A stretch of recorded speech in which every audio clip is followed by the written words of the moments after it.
Hi everybody, Mark Whitaker here, founder of Retirement Advice, where we help retirees to survive and thrive in retirement. Today's video, I'm going to cover one of the risks that retirees face, and it's actually something that helps people before they retire, but can hurt them once they're retired. After I've talked about that risk, I'm going to cover a couple of strategies that anybody can consider to help address this risk in retirement. Before I jump into today's video, a little disclaimer that this is for educational purposes only. Before you go and apply any of the ideas that I cover in this video, make sure that you've reviewed them with a licensed and qualified credentialed professional to help you understand how these might impact your situation. This isn't investment advice or tax advice or anything like that. This is just to help provide some education for these concepts to give you an idea of some things you should consider as a retiree. So this concept that I want to cover first is something I like to call dollar cost ravaging. And before you retire, while you're saving for retirement, you may have heard of an idea called dollar cost averaging. And this is the idea of investing a fixed dollar amount on a regular basis and actually benefiting from the market going down or from market volatility. And it works like this. Let's say you're saving $1,000 a month, regardless of what's happening within the investment landscape. As investments go down, as the value of, let's say, the S&P 500 goes down in value, your $1,000 contribution is able to buy additional shares of that investment. And so when that investment eventually recovers, you are able to benefit from those additional shares that you were purchasing as the market is going down. On the flip side, once you're in retirement, the exact inverse is true. If you're taking out a fixed dollar amount on a regular basis, let's just keep it simple and say $1,000 a month, as the market is going down in value, you would have to sell additional shares of your investments to generate that same fixed dollar amount of monthly income. So this can have a very negative impact on your retirement. Let's look at the impact of this. This chart is put together by JP Morgan from their Guide to Retirement series. Very good information, backed from credible sources, and this chart I think does a really good job of explaining this idea. Let's say you experience an average rate of return over your retirement. You start with $1 million, and we just hold that average return over 30 years, and you have a retiree taking out 4% per year adjusted for inflation. Well, you can see that it's very easy. This retiree, they go through a whole 30 years without running out of money. Now, what if you had a great start to your retirement, once you've retired, right? You retire, and then the market is just taken off for several years. At the beginning, you can see that even with taking regular distributions, it's very easy that you could end your retirement with more money than what you started with, which is pretty crazy to think about. Now let's see what happens if you're unlucky enough to retire and go through several down years in the markets. If you're just taking out this fixed amount, this is where we see the negative impact of dollar cost ravaging. This can have a significant negative effect on your portfolio, and in this case, you see that this retiree has like 8 years short of what they would need. Okay, so let's talk about some of the planning strategies that you should consider, that you can consider to address this issue. I pulled this chart from an article published on Kitces.com done by Derek Tharp and Patrick Fitzgerald, and these two are really thought leaders and experts in the retirement income landscape. So before you begin preparing, or before you retire, I think it's very helpful, whether you're working with a professional or doing this on your own, I think it's very helpful to map out your retirement income. I like doing it like this too as well, graphically. You can actually see how your income is projected to change over time, and also you can see how the source of your income will change over time, and this can really help you do better planning from the very start as far as how to invest, knowing on what you're going to take out and when. So with this retirement income map, you can see that in the beginning of retirement, this retiree is looking for a total income of $84,000 a year. And in the beginning of the retirement, this dark blue color, this is coming from portfolio withdrawals. So you can tell that at the beginning of their retirement, most of their money is coming from the portfolio, and only a small amount is coming from kind of, let's call it, other sources. Maybe it's rental income, maybe it's a pension. A few years into retirement, you can see that it kind of flips, and they're going to get most of their income from these other income sources, and they're less dependent on the portfolio. So you can see that, if somebody was started their retirement and they had really negative, really poor market returns for the beginning of retirement, and they needed to take out a large percentage from the portfolio to meet their planned spending, this is going to be, this is going to have a really negative effect on their plan. And I would say, from my experience, this retiree is probably going to have, they're probably going to have probably what they'll end up doing is just going back to work, because they'll get freaked out. And I've seen this before with people who retire, they think they're good to go, and the market drops significantly in the first couple of months of retirement. And even if their plan is strong enough to be able to go through that, this can be pretty frightening to a retiree, and they might end up just going back to work. I'll call it like a failure to launch in retirement. Okay, so how can we manage the risk? So the first is using a time-based investment approach.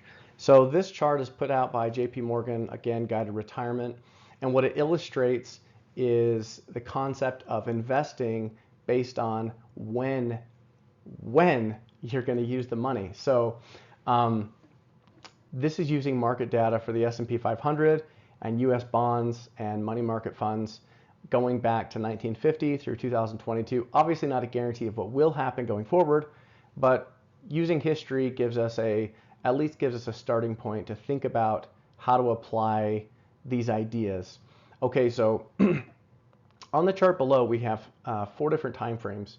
Investment results for these different categories: equities or stocks, bonds, a diversified 50-50 portfolio, or investing in cash like a money market account. And if we were to invest over this time frame, what were all the 1-year results?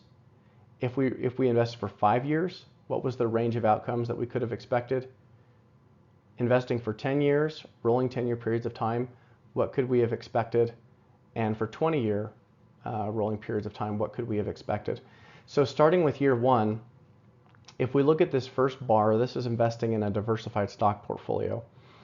Investing for any given year, you can see that historically the range of outcomes are quite dispersed. Everything from a negative 40% up to a positive 47% in any given year. So going back to our retirement income map, if you knew that in the first year of retirement, most of your income, your cash flow, was going to come from taking it out of your portfolio, investing in stocks is probably not a good idea, right?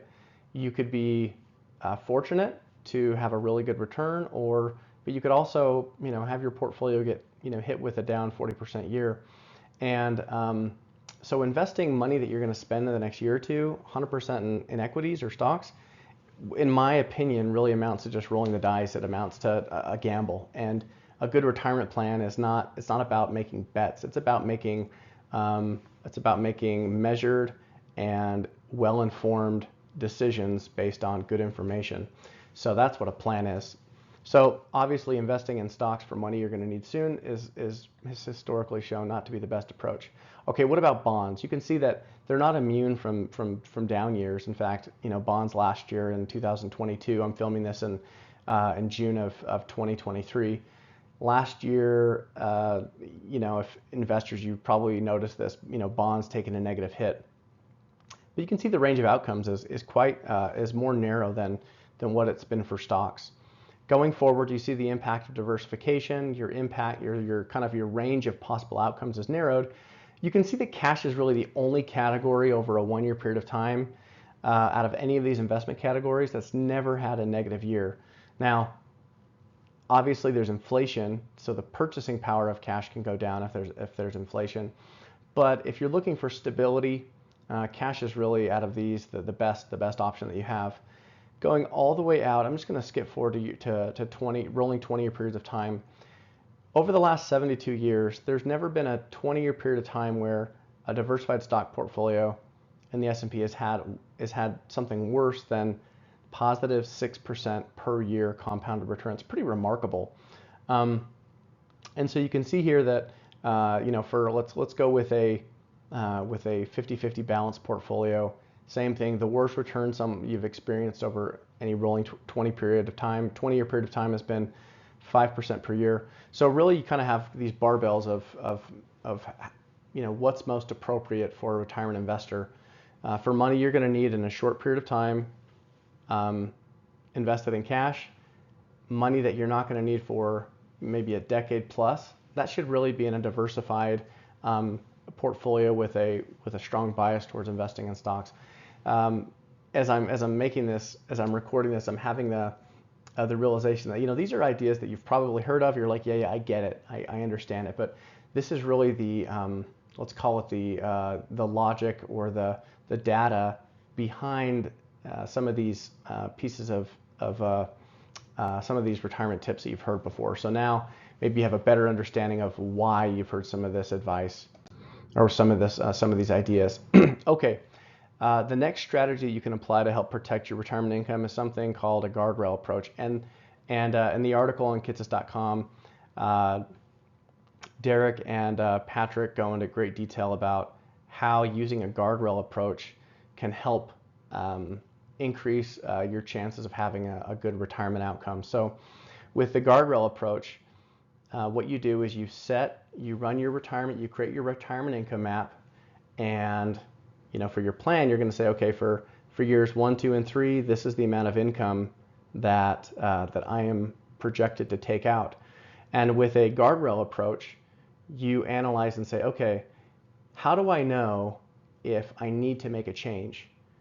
So a good retirement plan isn't just about setting a good projection at the beginning, but it's also a good plan has a framework for how to adjust over time to be dynamic and be able to kind of roll with the punches as you're going through retirement. That's what the guardrail approach does. So you have your set retirement income and you run your analysis and say, okay, how do I know if I need to, when will I know if I need to reduce my income? And how do I know when I can safely increase my income without kind of shooting myself in the foot?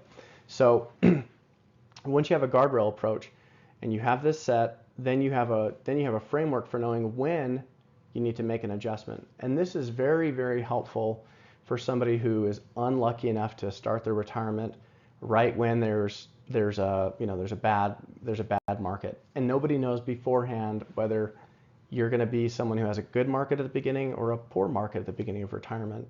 And so having a plan that has a built-in framework to help you to know when to adjust is I think the best way to protect your retirement income plan.